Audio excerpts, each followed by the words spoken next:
Hi guys, I have a handbag haul here, and these are all Louis Vuitton handbags. Most of them, as you can see, are monogram and vintage, with the exception of the portfolio-like briefcase in the back. So all these have been bought last week, and I probably paid like 2,000 for all of these, and I got it from an international seller from eBay. And lesson learned, I was just bidding and bidding at an auction, and I didn't know that most of the items that I was bidding on belonged to one seller. And I didn't realize about it until I paid for everything, and then I got a note from the seller that says they were generous enough to cancel anything if I decide not to pay the tariff or the customs or duty, which could range from 10 to 20% of whatever the total is. And so I thought about it, and I had to cancel 3 of the items.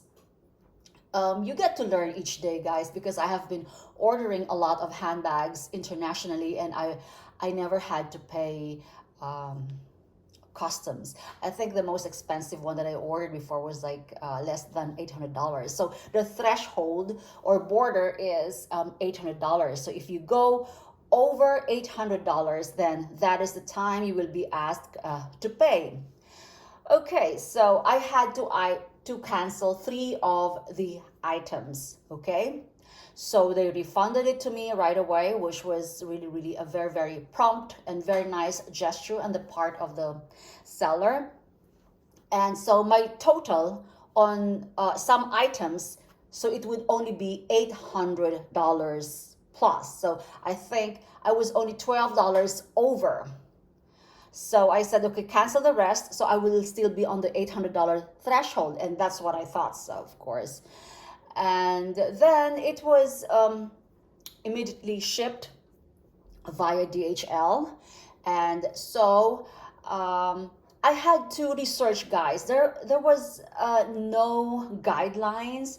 On YouTube, I've been trying to review, I've been browsing through, how do I pay the customs, etc., because they said that the carrier will have to email you the breakdown of how much you have to pay. And so I had no idea what was going on. I did not get any help at all from these online things. From Purse Forum, one said that they paid $250 from a $3,000 Hermes bag, but I didn't know where to pay and how to pay it. I do not have until now a DHL account, so I just had to ask my husband to figure it out. And on that day, I also had delivery from DHL again, and I asked the guy. He told me just research this address and look for the phone number there, because I don't have it. So I tried calling and calling, no answer. I also tried the customer service of DHL, and absolutely useless, no answer. Okay, because the one that was on the help site says it will be collected during the delivery, something like that. So before you get the item, they make sure that you pay for it. So I was thinking, so I had my credit card ready, so just in case the courier gets here, then I thought that was the thing, because it says it will be collected upon delivery. There was one site that says it will be collected upon delivery. And so when he came to deliver me some of my packages, he mentioned that he saw something from me. I said yes, but how do I pay for the tariff? That's when he told me, oh, you have to call this number, to no avail. Nobody was answering. So uh, in short, my items were, of course, on hold. The facility for, I think, additional 4 days, because I did not know the protocol. And of course, they do not deliver on Saturdays and Sundays, which is really odd, because I think before they used to deliver Saturdays and Sundays. Oh, maybe that's FedEx. I don't know, but this is DHL. So I had to cancel 3 items. And then I think the trick now, guys, is for you to not to make sure that you don't go over $800, because I had to pay $812, guys, for the purchase items, right? Plus tax. Okay, so this is already taxed. I think they added $100 tax. Okay, the items that I purchased were worth $812, and then plus additional $100 tax to ship, and then additional customs. So with the $800, with the $12 over, I thought it was gonna be like, oh, it's okay, it's only $12 over. I paid $78, 77 something, 0.79, okay, just for the $12 over. So now I've learned my lesson. Had I canceled, 4 of these, then I would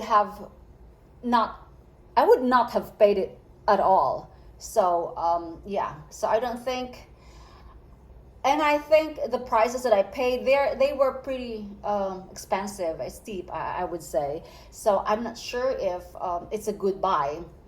But anyway, so I learned my lesson. Now I'm glad that it happened to me, because I was going to go through and just pay. But then the seller, advised me, okay, if you're willing to pay 10 to 20% of what you paid for, then go ahead. But now I've learned that even if it's just $12 over, I don't know how they counted it, or how they quoted $78.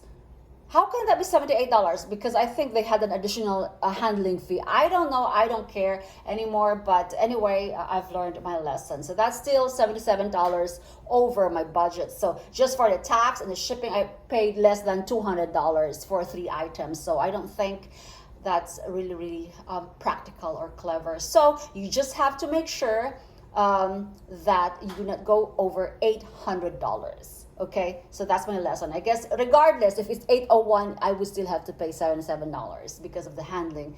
So although it was free shipping. Anyway, so I hope this would help out, or those who love to buy pre-loved items internationally. Okay, so there you go. So let me just show you. I have this Chantilly GM, and I had the BM before, and it was just very tiny. So this came in, I would say, in a nice condition, but I just felt tricked, guys, because in the pictures the seller has almost 100% ratings internationally. One good thing about this one is that it does not have cracks like my previous Chantilly had previous cracks in here, because that's where the most wear would be as you close it. Then because of the friction of opening and closing. Okay, so most of these vintage items, especially Louis Vuitton, I really hate the inside, the lining, because it peels off and then it becomes black, and then it just becomes really, really gross and dirty. So anyway, this does not have any surface flaws. As you can see, everything is good. This is the GM. I think this is the biggest size. I'm still not I would prefer a bigger one than this one, guys. I wish they had the biggest one. I think this is the biggest one because it's the GM already. So I'm not sure if they have the MM. Okay, so But one thing that I don't like about this is that they did not take a picture of the interior. They just said that it's starting to peel. But as you can see, it's really gross now. So they should have at least taken a picture of this, because every time I look for Amazon handbags or Danube handbags, they always have peeling issues on the interior. That's just in the pocket though, and that one is pretty nice. It's okay. I have no problems with that, but the problem is just the peeling here.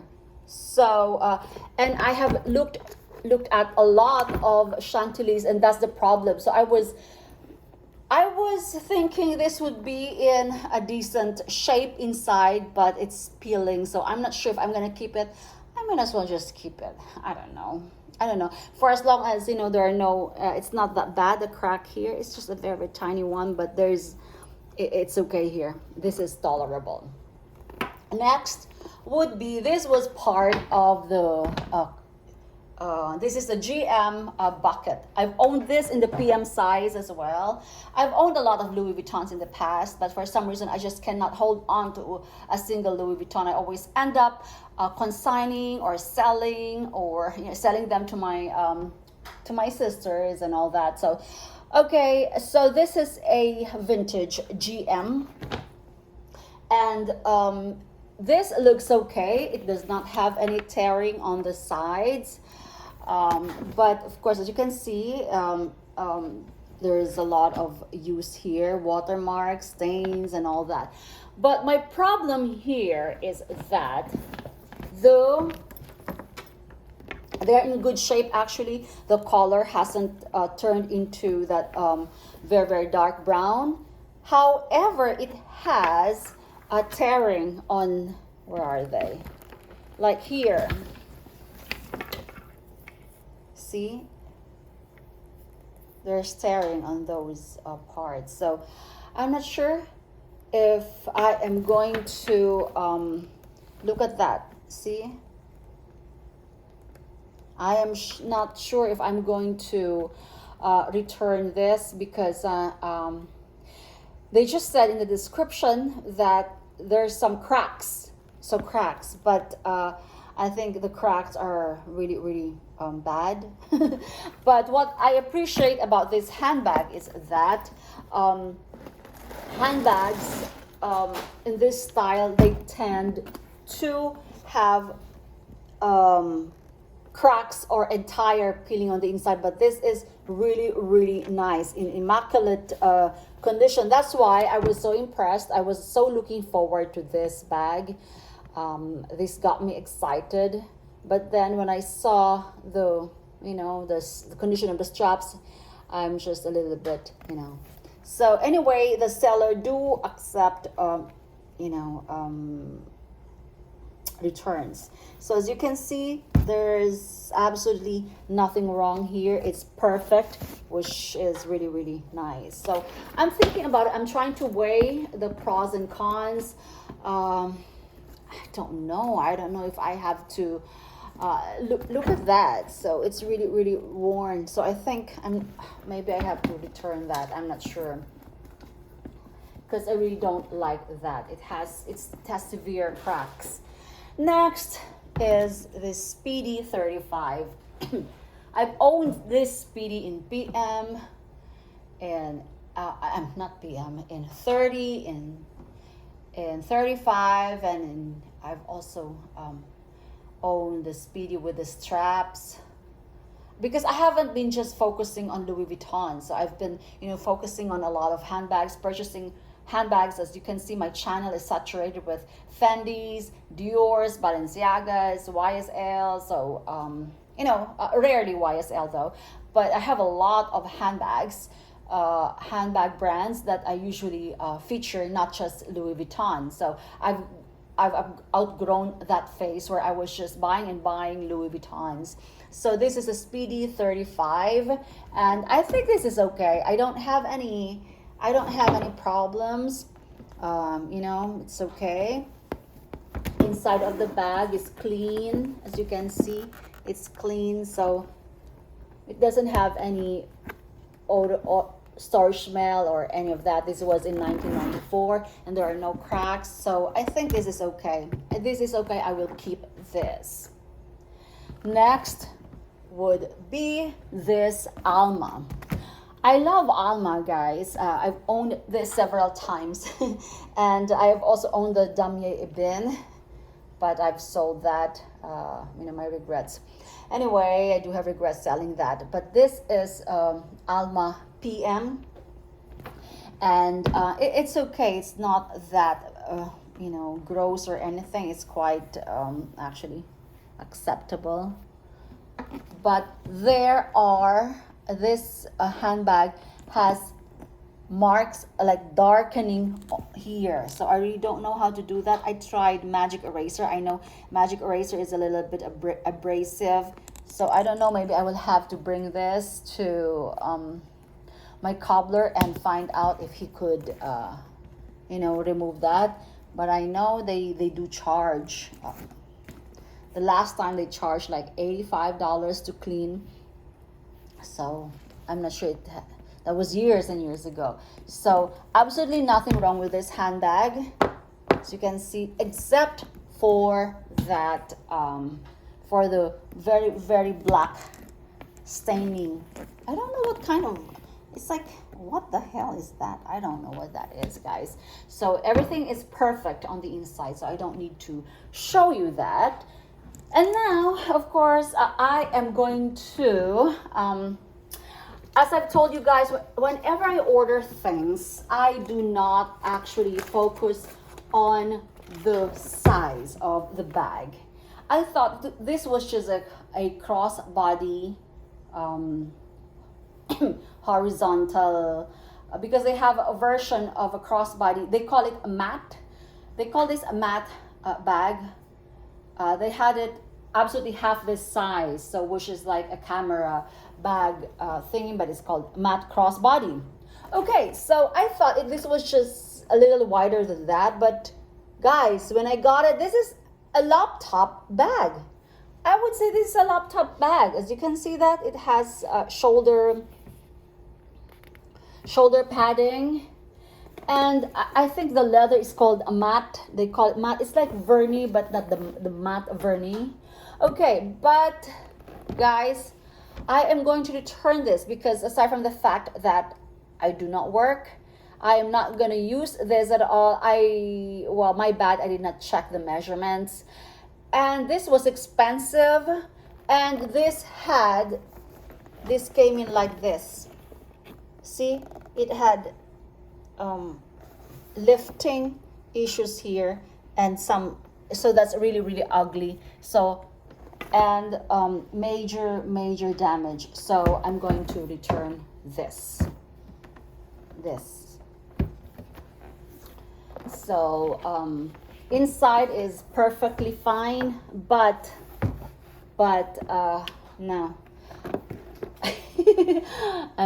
Because I should know better, because vernis, they're really prone to destruction. Not distraction, destruction. So, and besides, this is computer bag. I mean, it has one long pocket in here, and no, I'm not gonna keep this, so I'm going to return it.